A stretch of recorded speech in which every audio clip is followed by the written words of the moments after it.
Welcome to Tenor Tech, where I solve the problems you didn't even know you had. Before you start, gather a Microsoft account, phone number, and credit card. You will use these items to verify identity and billing. Azure provides a 0 credit for 30 days and selected services free for 12 months. Keep a valid billing address and ID handy for verification.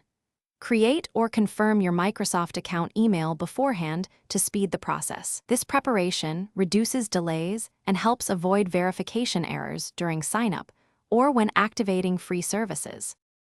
Open a browser and go to Azure, Microsoft.com, then click Start Free to begin. Sign into an existing Microsoft account or create one with your email address.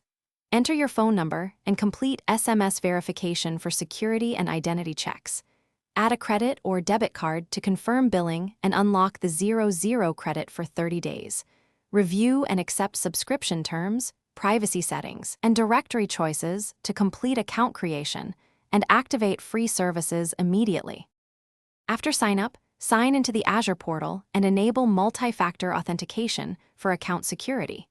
Go to Cost Management to set billing alerts and review usage trends to avoid unexpected charges. Apply resource tags and budgets to organize services and limit spending. Remember, the 0 credit lasts 30 days, so monitor consumption closely and cancel or downgrade services before day 30 if needed. Explore the 12 months of free services and delete unused resources to prevent post-trial billing surprises. Thanks for watching. Subscribe to keep your life in tune.